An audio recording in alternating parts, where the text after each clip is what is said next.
Samantala, Snow, nasa linya ng telepono si DOH Assistant Secretary Eric Tayag para bigyan naman tayo ng iba pang kaalaman. Siyempre, bahanga ngayon. So, karamihan sa ngayon, siyempre, yung sakit na leptospirosis. Magandang hapon po sa inyo, Asek Tayag. Si Kirby po ito. Kasama ko po si Snow at si Sandro. Magandang hapon, magandang gabi. Opo, Asek. Medyo mabigat po ang sitwasyon sa Kamaynilaan at sa mga karatig pong lalawigan. Ano po ang paunang abiso po natin sa ating pong mga kababayan sa mga oras na ito, sir? Una po ang po natin, kaligtasan po natin. So kung meron po tayong mga utos po dyan na pinalilikas na po tayo, tayo po ay kagad sumunod para sa ganun ay hindi managing sa panganib ang buhay po natin. Pangalawa, yung mga nasa evacuation center na mag-ingat po at para wag magkasakit. Sundin po ang mga sumusunod. Kailangan po magpakulo ng tubig o patakan ang 2 drops ng chlorine ang 1 litron tubig bago inumin para sa ganun hindi tayo magkaroon ng pagkakae. Galing maghugas. Asik, si Snow po ito. Asik, mabuti ko lang po kayo. Asik, yun po bang mga evacuation centers, meron na po ba tayo mga nakakalat na mga kawanigan mula sa DOH? Checking yun pong sitwasyon ng pong mga evacuees, kung may mga sakit na...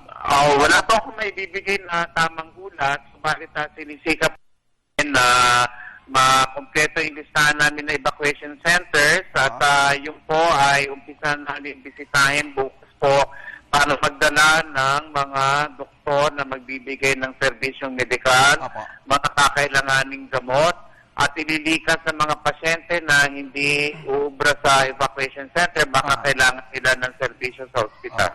So kailan po kaya kayo magsisimula mag-deploy po ng mga doktor, mga nurses, at mga gamot? Sa ngayon po, ang mga evacuation center ay maaaring merong mga health workers na tinatauhan po ng mga local government. Ang aming augmentation po ay magsisimula bukas sapagkat inaalam pa namin sa mga pamahalang lokal sa nila pong mga pangangailangan. Nagpadala na rin po kami ng mga augmentation sa mga gamot na kakailanganin. Dadagdagan pa namin yan sa mga susunod na araw po. So meaning to say, boss, meron tayong mga sapat na supply ng gamot at mga iba pang mga kakailanganin patungkol doon sa mga first aid para sa mga kababayan natin? Asek? Opo, meron yun. At tuloy-tuloy pa rin ang mga ospital naka-code white para sa pangangailangan ng kababayan.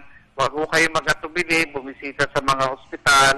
Bukas po ito, wala po magsasara mga ospital at kayo po ay makakatanggap ng serbisyong medikal na kakailanganin niyo po. Doon po sa mga evacuation centers, Asek, meron nung ba tayong balak na gawing mga fumigation program? So, yung pong pagpatay ng mga lamok, kasi yan po ang isang magiging problema dyan pagka nagpatuloy po yung pag-stay nila sa mga eskwelahan.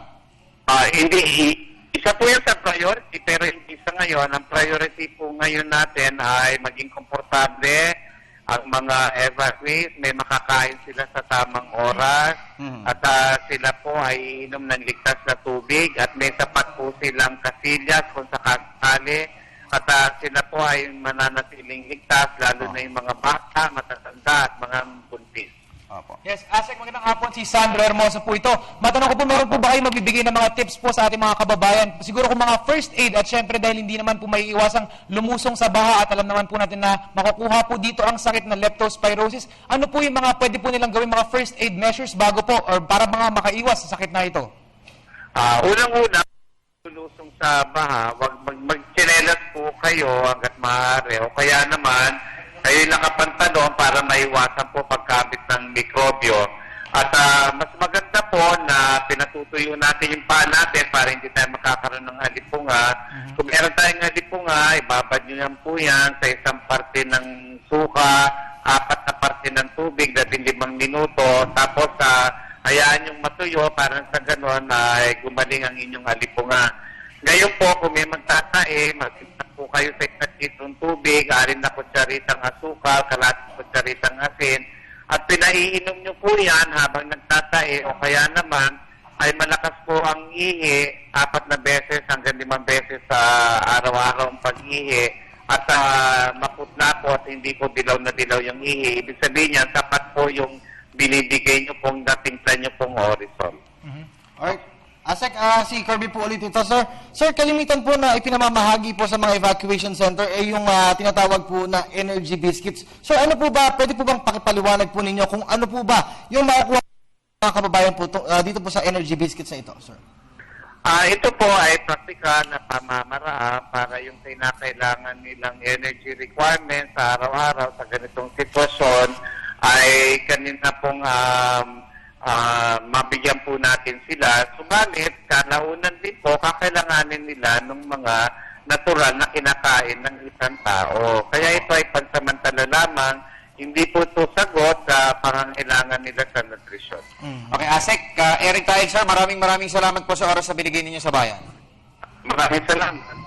Si DOH Assistant Secretary Eric Tayag at kanya nga pong binanggit na magsisimula na rin mag-deploy ang DOH ng mga tauhan sa iba't iba pong mga evacuation centers upang matugunan yun pong pangangailangang medikal ng ating pong mga kababayang mga nagsisilikas.